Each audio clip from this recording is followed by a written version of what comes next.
Welcome to all Caribbean entrepreneurs. If you've been ready and waiting to take your business digital and get paid online while you sip something strong on the beach, this podcast is for you. We'll hear from the Caribbean's finest entrepreneurs on topics like e-commerce, business development, brand building, social media, their wins and failures. This is the only place in the region helping you navigate the digital age from the Caribbean's perspective. This is Digipreneur FM. And now, let's give it up for the Digiboss himself, Mr. Karan Rose. Thank you for everybody tuning in to another episode of the Digipreneur FM podcast. And it is your boy, Mr. Karan Rose, back at it again. DJ, cut the beat. Hey, what's going on, man? How have all of you been? Man, it feels so good to be back in the zone and trying to, get back on track. As you guys know, we were derailed for 2 weeks because your boy got the Ronas, we got the COVIDs. And I was down and out for the count, and I kind of went into that story a bit in the last episode, so you guys could always catch it there. I kind of talk about the experience of going through it and just being back on the men. And I'm still dealing with the no taste, no smell, shortness of breath. So it's been hard to podcast or try to podcast because just speaking for too long, especially, you know how I get, man. When I get emotional and when I get energized, I go off the handles and, there's always a lot of energy whenever I touch the mic or come to the stage. But doing that has me winded like I've been running sprints. So it's been a bit of a challenge to, just get back on the podcast scene. Because I definitely don't want to come and give you guys anything short of my best. But you know what? You guys are going to work with me. I might take a little pause here and there just to kind of catch my breath. But that's no biggie, man. That's no biggie. So what do we got today, big man? What are we talking about today? What are we talking about today? Well, funny enough, the topic of conversation for this podcast episode is something that I actually had planned to do right when I got COVID. So I had planned this one out. I had taken my notes from about 2 weeks ago, and then I think the day I was going to record the episode is when I got sick, and then that just kind of went out the window. But it's a topic that is too important and too good for me not to do, and it's very relevant, even though the two events that I'm going to be referencing happened earlier this month. So again, the topic is important, it's relevant, it's an evergreen topic, and I'm going to be referencing two segments that happened earlier on this month. So today's episode is about the business of social media influencing. And the reason why I wanted to do an episode on this was because TTT, my word, Carrie Roberts, homeboy he has a segment, or TTT has a segment called Generation Next, and they talk about a variety of different things, right? All right, no problem. All good in the hood. I have no issue with that. Until I watched Carrie Roberts do two segments on social media influencers.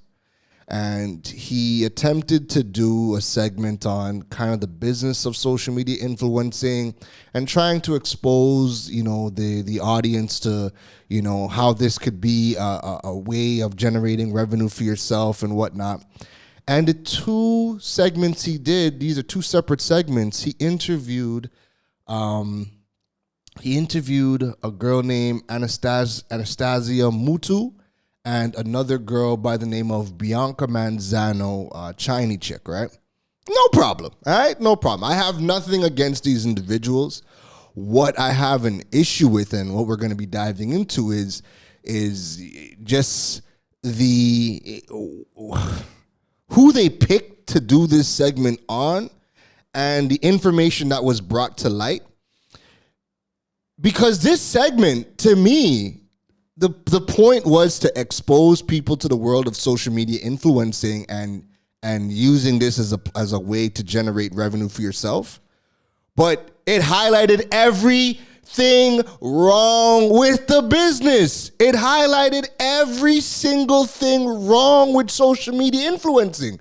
It highlighted everything wrong, and he picked the two best people to highlight everything wrong with the thing. So anyways, I get a message. Somebody sends me the segment, and they're like, "Yo, check this out. Let me know what you think." And I watch it, and I think the first one I seen was the one with Anastasia Mutu, right? That was the first one that I seen.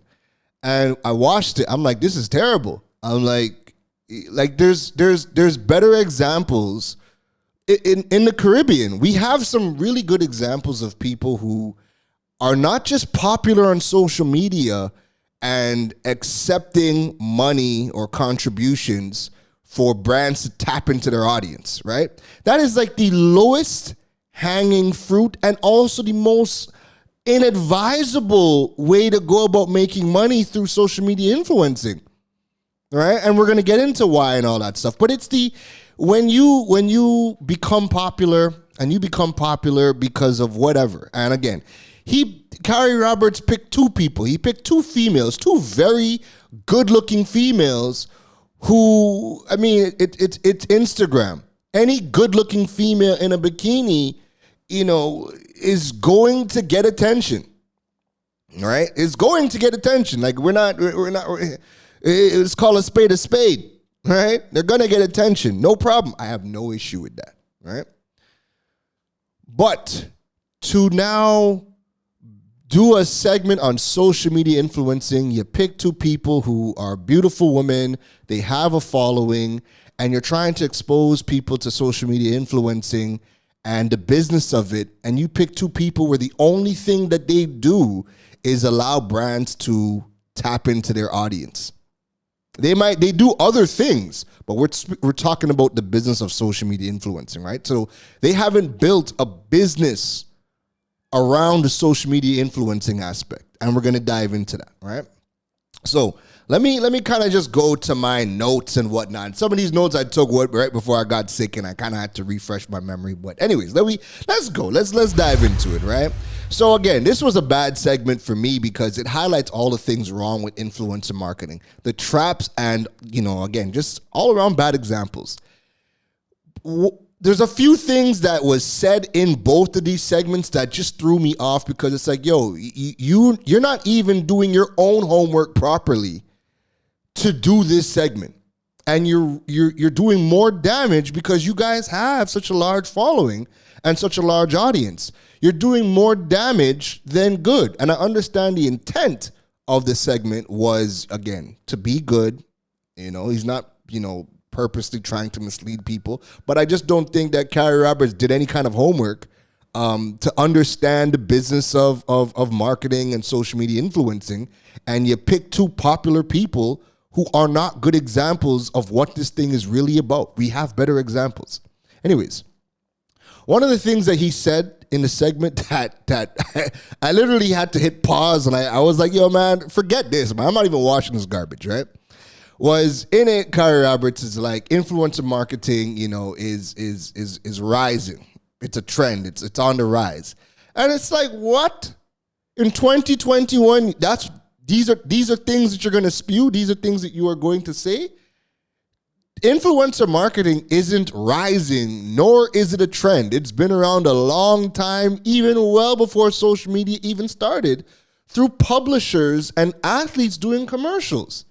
So influencer marketing isn't new. Like, we've been doing this. There's just that social media now is giving you an upgraded version of what has been around for a very long time. All right. So this is not new. So again, you say that, and I'm already like, we're already going down the wrong path. right? Influencer marketing, the term started way back in 2006 with the first influencer platform called Pay Per Post, and has only grown because of social media. So to hear it called a rising trend basically just says that TTT and Kyrie Roberts, they have not done their own research to frame this segment up to give you a good, accurate picture of what this is all about, right? So let's start with that. Then later on in the interview, there is a point where Kyrie Roberts says that content is king, and it's the reason your audience keeps coming back, and this allows companies to see if your image aligns with your brand.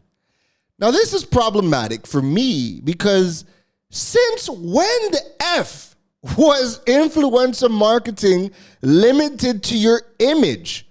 Or when was influencer marketing, when was the image, your image, the focal point? It's not. At no point does anybody speak about things like brand alignment, brand saturation. And it shows because the majority of the influencers you see coming from the Caribbean will take any paycheck from any brand without thinking about losing their credibility or their ability to influence, which is the reason why brands even tap you to give you products to promote. So nowhere in both of the segments does anybody, Bianca or Anastasia, talk about brand alignment or, what they do to keep from saturating their brands. And Kyrie Roberts doesn't ask the question, at what point do you stop working with brands? Because if every single brand is coming to you with a paycheck, you get saturated. And this is a big part of the problem, right? So the reason why I said he picked two bad examples to do this thing on is because when you look at Chiny Chick and Anastasia Mutu's social media, they are walking billboards. Every single post is curated. It's nothing of substance for any brand, right? At no point is either one of these girls going to do a post where Anastasia does something with Unipet, right? Like, she can't motivate you to buy gas. You need gas. And all Unipet is doing is let's just work with her to tap into her audience. But if every single time as the influencer, every single brand comes to you and says, hey, we have a product, we want to pay you to make a post with it. If every single post you do is an ad, you get saturated, you lose your credibility, and your audience at some point is going to get to that breaking point where it's like, yo, every time we see you post, it's an ad. And we can't trust your word because you're being paid by every single brand to promote a product. So every single post, when you go through both of these girls, it's heavily curated. There is no alignment with who these people are as people with any of the products they do. And you can't tell me that it is. You can't. Homegirl sitting down with Haagen-Dazs ice cream. You ain't even see her put a spoon of Haagen-Dazs ice cream in her mouth. And I mean, that was one thing that came up a lot with Anastasia, is that she's always promoting food, but never eating the food. So your audience picks up on these things. Like, yo, it's not like restaurants or, a Haagen-Dazs is working with like food critics or food bloggers and they're saying, yo, let's do a live taste test or whatever. And, the food critic or the food blogger, does a live segment, does a live tasting segment, right? There's so many things that Haagen-Dazs could do to talk about their flavors or to build interest in their new flavors and whatnot. There's so many things that you can do, but paying a quote unquote social media influencer to look pretty with the product and say, oh my God, new flavor alert, like come on. At some point, it gets old. It's been old, all right? So because a lot of the Caribbean brands, they themselves don't understand influencer marketing. This is why, a lot of these people are getting paid by brands that have a following. There's no alignment. The brands themselves are not looking for alignment. They're just looking for popular people with an audience that they can just, rather than, spend, hundreds of thousands of dollars to put up a big billboard to announce a new flavor. Let's just pay, random people with a following and have them pose with a picture. But that's not what influencer marketing is about. That's not what it's about. That's a very small piece, and that's also the piece that is ruining social media. Why brands that actually understand social media marketing are now working with a lot more nano influencers. Nano influencers is people from 1,000 followers to 10,000 followers. That's a nano influencer. More brands that actually know marketing or know what they're doing are working with nano influencers because they're actual content creators and subject matter experts in their space, and they are more connected to their audience and create more content of substance. And they're not just building a large following, looking good on the gram, heavily curating a feed, and then taking pretty pictures and saying, oh my God, go and buy this product. All right? So the funny thing about the segment with Anastasia is that she highlights the things that she does, which ironically is all of the reasons why influencer marketing is dying, right? And Bianca did this as well. She breaks down that everything is planned. Her feed is heavily curated and focuses on displaying the products from all the brands she works with. And it just gets to a point where your feeds are so curated that everybody knows it's a sponsored post. And you as the influencer have now saturated your brand to a point where, again, you've lost credibility in recommending anything, which is the whole point of why a brand wants to work with you. A brand is not just working with you for brand awareness, just so that you can, showcase their product.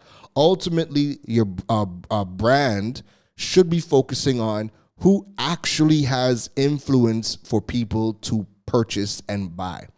And a lot of the brands in the Caribbean don't even have their stuff set up in the back end to properly track whether or not that these campaigns they're doing with influencers are converting. They don't have any sort of mechanisms. They don't have no tools. There's no analytics. There's nothing. Don't tell me nothing about your influencers showing you their Instagram reach. No. That's not what proper marketing agencies are looking at. They're not looking at that. And, the brands themselves also need to have things set up in the background to properly track conversion of these things. And a majority of these companies don't have that. So the reason people have started to shy away from platforms like Instagram is because of all the curation and the unreal lifestyles portrayed on social media. And that is what Anastasia and Bianca, mostly do on their feeds. They promote a lifestyle that everything is good, everything is happy and yada, yada, yada.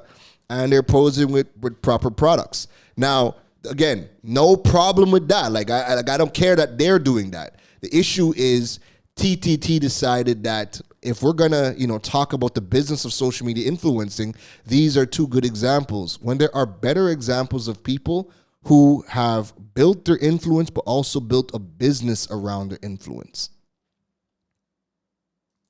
So for people who are popular on social media, who are simply selling access to their audience for brands, this isn't a sustainable and viable way to make money. And not everybody can do it, which is my problem with TTT, because, again, they're showing you this as a way to generate revenue for yourself. But the way that Anastasia and Bianca do it, it's not something that everybody can. However, there are ways that everybody can build influence and turn it into a business and them leverage to create opportunities for themselves, regardless of the size of their audience. The main reason why here in the Caribbean, the popular folks have even had a chance of working with brands is because the brands in the region don't do a good job at marketing themselves, and they also have not grasped the concept of influencer marketing. Brands are not aligning themselves with anybody who actually fits their niche and can help solve their consumer problems. Or give into consumer desires, right? It's not always about the problems. It's mainly about doing stuff to solve consumer problems or help them build their desires, right? Give them the things that they want in life. Brands here are focused on hacking pop culture. Jesus. And they look for anybody who seems to have a following that will allow them to get some brand awareness by paying them to promote their product. Again, this isn't sustainable for anybody in the equation because the brands are usually not marketing to the right audience and the influencer just gets played out. Let me give you some examples. I've seen influencers work with brands, with companies to market PVC piping. I've seen a warehouse company pay Crazy Legs to market PVC piping. At what point does the brand say this isn't a fit? Why aren't we looking for people who are doing construction videos or renovation videos and being popular in that and work with them? And then the construction influencer or somebody, doing renovation videos or whatever, you working with a warehouse, with a hardware store and PVC pipe, at that point it's aligned. It makes sense. Why didn't a hardware company say, yo, let's go work with somebody who is influencing in the space of aquaponics? We know they need PVC piping. And the influencer doing aquaponics, that is aligned with their brand. They always need PVC piping and to show people, what they would look for and when building aquaponic systems. It's not rocket science, but the way Caribbean brands operate here and the way influencers, quote unquote influencers operate here, it's like rocket science. This is like quantum physics. The brands are not focused on alignment, and the influencers don't give a damn about saturation. Just give me, what? You're paying me to talk about PVC piping? Well, yeah. Give me the money. Let's talk. Let me let me dance with PVC piping. Right? I thought, when I seen the hardware company work with Crazy Legs to do PVC piping, I thought this is a travesty. This is the dumbest thing ever. And again, it just shows that the marketers don't know what they're doing, and Crazy Legs is foolish for accepting that because there's no alignment. You're a dancer. Your name is Crazy Legs. Why are you talking about PVC piping? I've seen influencers do ads on disinfectant wipes. And they model clothes. That is their thing. How did you get from modeling clothes to promoting disinfectant wipes? How? How? This is the stupidity of again, why the lack of understanding of influencer marketing and marketing in general is mind-blowing. And these influencers just want to check. So they're going to talk about disinfectant wipes. They're going to work with Unipen. Let's promote gas. And you have no correlation to the company. None. I've seen influencers doing stuff on air conditioning, and it's like, yo, what the hell? Your brand is a accessory brand. How are you promoting an air conditioning company? There's no alignment. And these things matter because, again, if you build a following and you started off and you're all about, fashion, lifestyle, accessories, that no problem. Work with all the fashion companies, do all that. It's in your niche, right? But then when you hit me with a gas promotion, you hit me with an ice cream promotion, and you come back, hit me with PVC piping, then you hit me with disinfectant wipes, what are we doing? You're just selling out your audience. You're just selling out your audience. And that's never good. So, the segment that TTT did with Kyrie Roberts and Bianca Manzano and Anastasia Mutu, they highlight only one way to monetize, which is build up a large following. Because at one point, Kyrie Roberts said, it's a numbers game and yada, yada, yada. build up a following, and sell out your audience to brands who want to sponsor posts, right? They talk about, that's the only thing Bianca and Anastasia talk about. That's the only thing they talk about. That's the only thing that they do within this space. And that's not sustainable, and it's not even recommended, right? There are so many ways to monetize the various digital channels available to us beyond social media. Social media is one channel. Getting brand deals is one piece of the pie. That's one piece. Even if you think that we're gonna do brand deals and we're gonna work with every single brand, that's still one source of revenue. That's still one way to make money. What happens when you're no longer popular? Or you no longer feel like promoting content? Brands have no interest in working with you. And when you've oversaturated yourself, you've lost any ability to influence. The only reason why that's not a big thing here is because the brands here are so dense and daft that the marketing teams are not even helping the companies properly track conversion of these things. And what they use as a success rate is how many likes and shares that the post got. That is what they use. Some of the biggest marketing agencies, when they work with brands and influencers, that's the only metric they're using. And that's the metric they're selling to the company. Yes, look how many likes and shares that this sponsored post got. And no way of connecting conversion, because you're not even working with the companies to build out the infrastructure for them to even track conversion. All right? So again, so many different ways to monetize, and TTT only focused on just one. That really bothered me, because there's so many ways to monetize digitally, and you don't need a large following to do that. So they only focused on interviewing these two girls who get paid contributions for doing what we consider in digital monetization to be lowest hanging fruit and the least advised way to make money, which is brand endorsements. Carrie Roberts also went on, and again, this really bothered me. I'm kind of just diving back into this point again. He went on to talk about, this being a numbers game. Social media is a numbers game. It seems to be a numbers game is what he said. And building up this large following. And again, this is why even when you think these news reporters, networks are doing something good, they are actually doing more damage, because they give so much bad information and they are spewing this garbage onto their massive networks. Influencer marketing is not a numbers game. Influencer marketing is not a numbers game, because the biggest brands right now are working with nano influencers, and nano influencers can start at as low as 1,000 followers.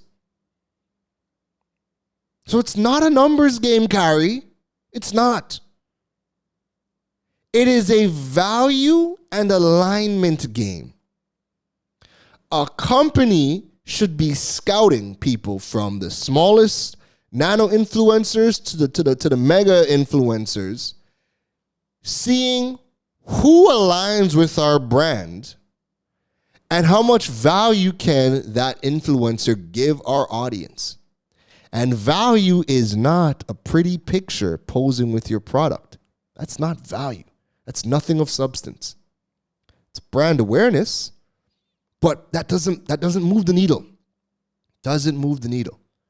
And even if it did, you companies in the Caribbean don't even have the back end stuff to track conversion. So you have no idea if it's even converting to sales.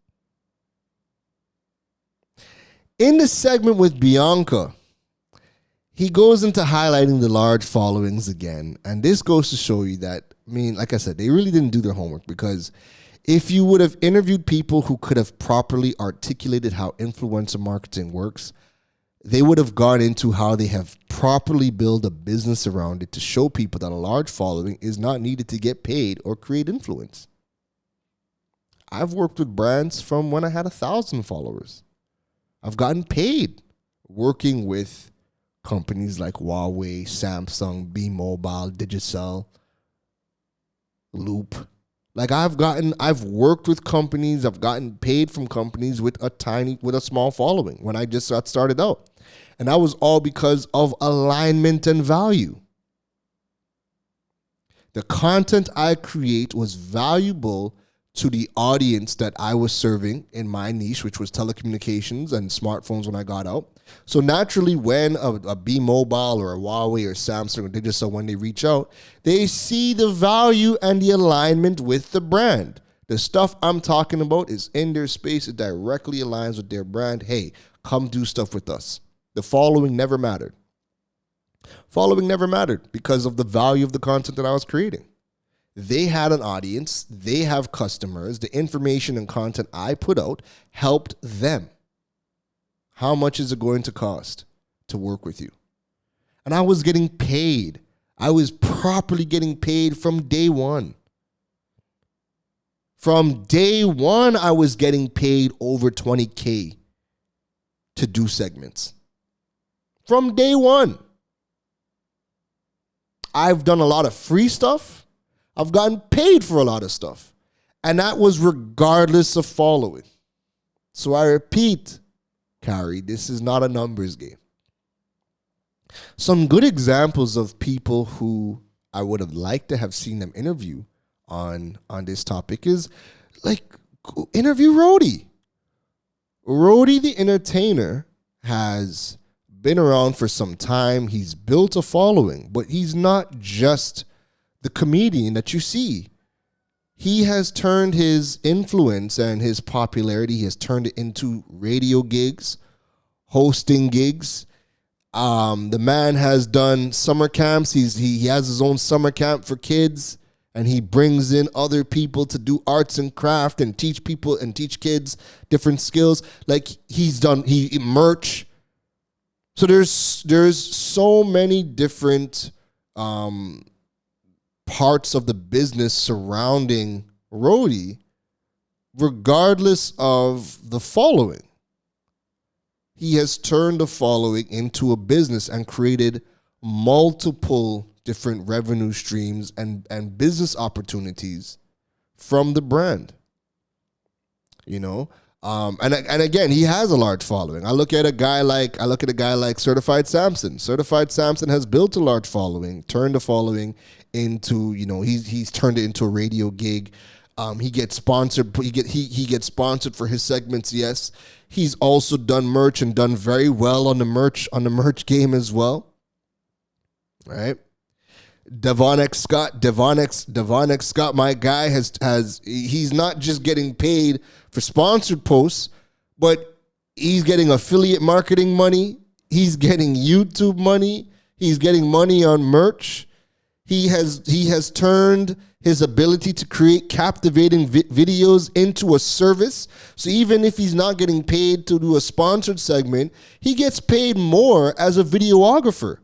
But all of the stuff that he does, all of the content he does, brands reach out to him and say, yo, we want you to shoot a segment for us. We don't necessarily want you to be in it, but we want to hire you as a videographer, as a service provider to provide commercial services and stuff for us. So there's a lot of people who have built, multiple different revenue streams around this. And when I say multiple different revenue streams, I'm not talking about you working with multiple brands to sell access to your audience. That's one stream of income, right? And if a brand decides they're no longer going to work with you or they're not paying you, then your income's gone. Right? For me, I think I have like maybe 8 or 9 ways that I monetize and work. Paid consultancy, digital products, paid speaker, workshop facilitator, brand ambassador, sponsored content. I have my own websites, my own podcasts. I get sponsored posts. I get brands that sponsor episodes on these things. So there's multiple ways to do all these things. And large followings are not needed. I have like 6,600 on LinkedIn, 4,600 on Instagram, 1,500 on Facebook. You know what I mean? But it has always been about alignment and value. Now, my blogs are heavily viewed. Right? My blogs and my content on my website is where I get all of my traction. And again, that's not stuff that's going to show up on social media. It's not social media. I get paid from companies to do email posts. I get paid from companies to do notification posts, to access my notification list. So there's tons of different channels outside of social media that you could leverage to get paid for. It's not about numbers. It's not about building a big following. Influencer marketing is about your ability to align with an audience and influence them to make a decision. And alignment is key. So in the beginning, when I used to do work with, Huawei, and Samsung came along, and B-Mobile and Digicel, and everybody was like, how are you working with all of these brands? Aren't they pissed that you're working with each other? How are they doing this? Aren't they blacklisting you from working with each other? No, it was never that, because I was never selling their services. I was never sitting down telling you, hey guys, go and buy Digicel, go and use BIP. No, everything I did solved the problem for the audience. I partnered with the brands to bring the audience to a place to solve a problem. So all of my stuff was, hey, I'm doing a workshop. Here's how to buy a smartphone. Hey, look at my content. I'm teaching you how to, close apps on your phone, or just content that solved problems that anybody in this space could work with me on. And that doesn't need, I don't need to sell. I'm not selling myself out, because I'm not telling you to go and buy the service provider. I'm not telling you to go and buy Huawei. I'm not telling you to buy Samsung. I'm not telling you to go with Digicel. Social selling is all about learning how to sell without hard selling. So naturally, if I'm partnering with Flow, like I am right now, right? So I'm partnering with Flow Business. And at no point am I telling you buy Flow. But everything we are doing, the content, the workshops, if every single time you come to my workshop and it's on a Flow Business platform and you're learning how to build your websites, learning how to do digital marketing, you're learning how to solve problems. Naturally, if you see Flow Business as the one that is helping invest in building your business, there is a natural inclination to inquire about their products or services, because it builds trust.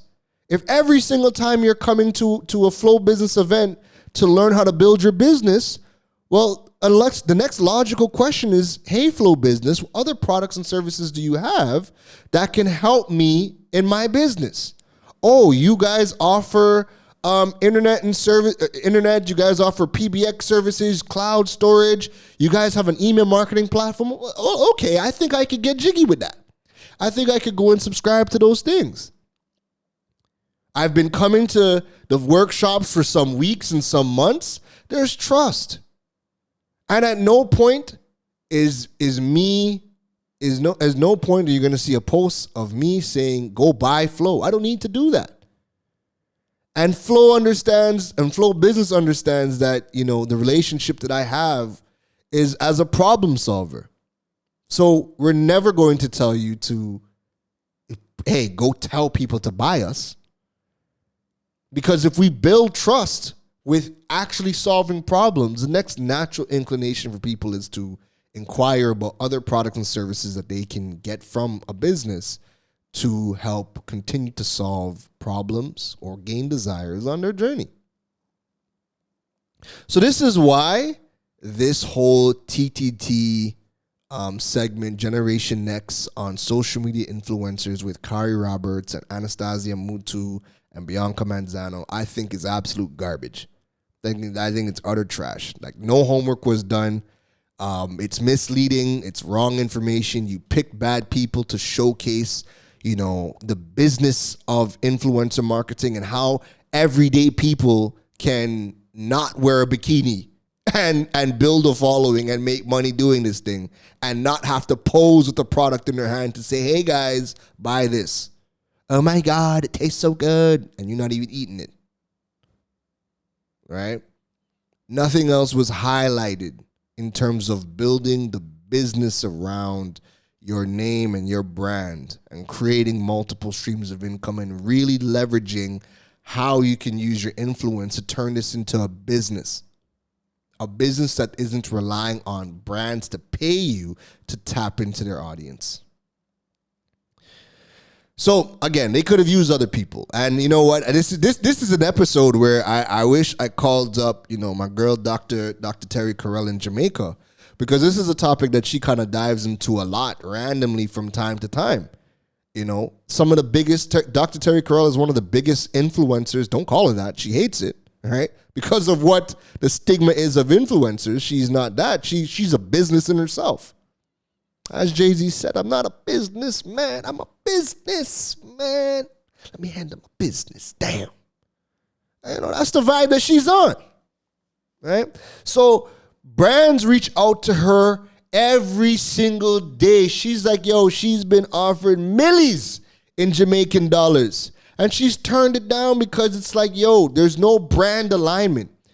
This girl will actually see emails coming from brands. And brands saying, hey, Terry, we want to work with you. We want to bring you in on a campaign. And the campaign is to market baby diapers. And Terry's like, why the F are you contacting me? My daughter, 10 years old, what am I doing talking about baby diapers?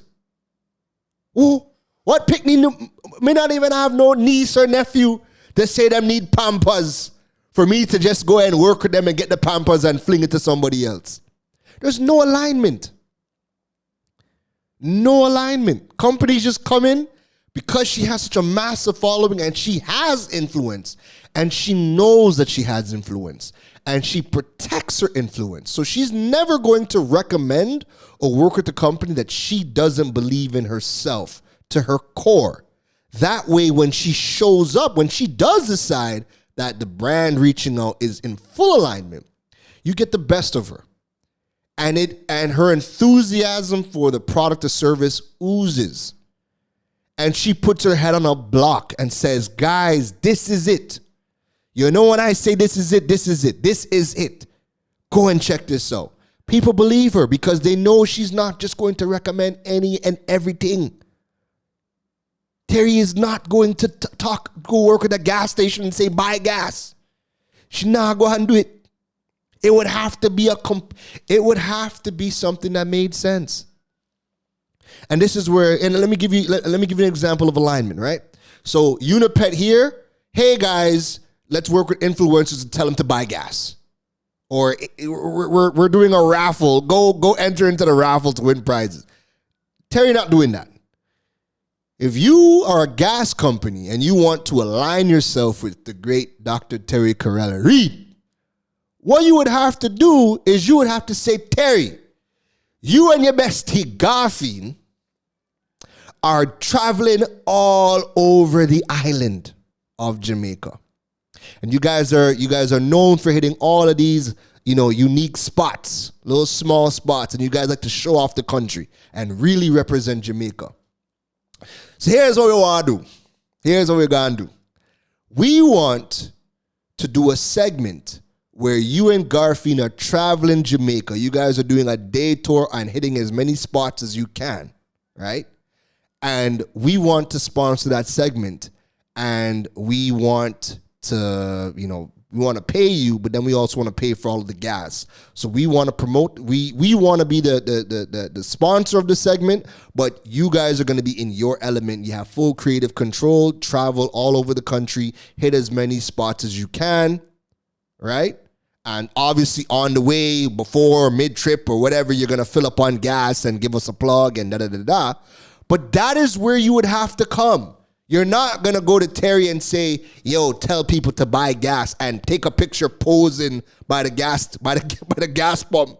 Or, tell people to join this raffle. She would look at you like you're mad. There's no alignment. No alignment or any enthusiasm to do that. And that's the difference. That is the difference.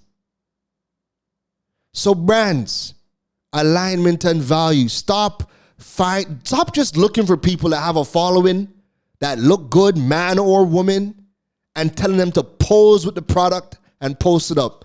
And you quote unquote influencers, let me tell you, this overly heavily curated feed, those days are dead. You're not influencing nobody.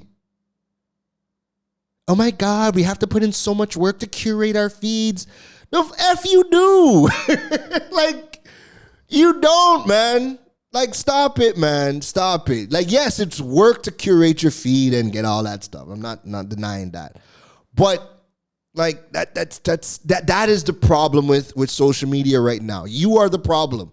The problem why people are not enjoying social media anymore is because every single time it's a sponsored post. Every single time it's a curated post from you. Posing with a product you don't like. I talk to people who are working with brands. I won't name the companies, and I will not name the person or the people, sorry. There are people promoting products that they straight up are like, yo, I never use this crap, but I get paid. I'm not using this.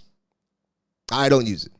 I don't touch it. I don't use it. I don't like it, but I like the money. So like that, like it gets to that point where it's like, yo, do you have no shame, man? Like, are you not willing to learn more about the industry and what you can do to really build a business beyond just trying to get paid for contributions for brands to access your network?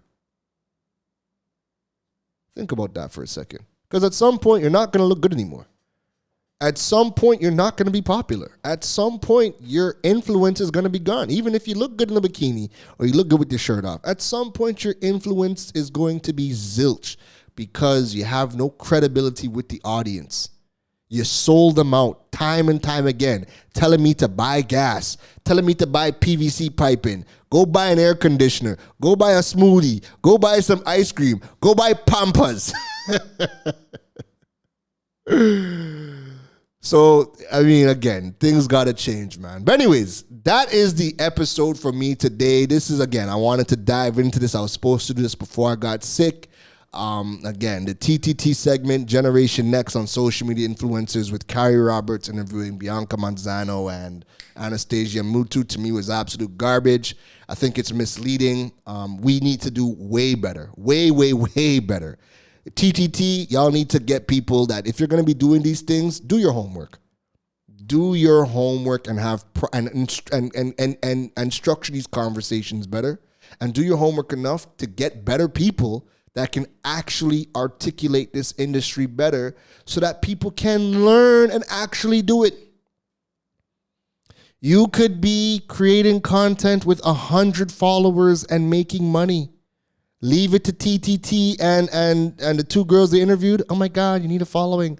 No, you don't. There's ways to make money with 100 followers, but TTT would have never have known that because, again, they didn't do their homework, nor did they interview the right people. So anyways, that's it from me. That's the episode from today. If you guys enjoyed it, please leave some comments in whatever platform you're watching this on. If you're seeing this on social media, definitely, leave some comments for me. If you guys want a workshop at some point learning about how to create multiple streams of income with a small following, maybe that's something that I would do. Maybe that is something I would do. If that's something that you guys would like, definitely reach out to me. Let me know if that's something you'd be interested in. And, we could probably do that in the new year. So don't forget to, like the podcast, rate the podcast, drop a review, please. All of these things help continue to grow the platform. Don't forget to rate the podcast, right? New people coming into the Digipreneur family, look at the ratings, they look at the reviews that you guys leave, and then they decide if they're going to be tuning in. So it definitely helps grow the podcast. Follow me on social media, Karen Rose, at every single platform. Instagram, Facebook, LinkedIn, TikTok. More content is coming out on TikTok. Don't forget to check out the KarenRose.com website and subscribe to the email list or the notification list. anything that has to do with Caribbean e-commerce, building your digital presence, monetizing your digital platforms, we talk about over there. And don't forget to check out the digipreneur.fm website, and you'll be able to see all of the podcast episodes. You can subscribe to the email and notification list over there to never miss a beat. That is it from me today, folks. Take care. You've been listening to the Digiboss, Karan Rose. We hope your notepad was filled after this episode. Make sure to like, rate, and review the show. The learning doesn't stop, folks. And to make sure you don't miss any gems from the Digiboss, go over and follow him on all social media platforms at Karan Rose. Folks, don't just sit there with a notepad. We need you to implement at least one thing into your business before the next episode. That's the only way your business levels up. Thanks for listening to Digipreneur FM. Now go be great.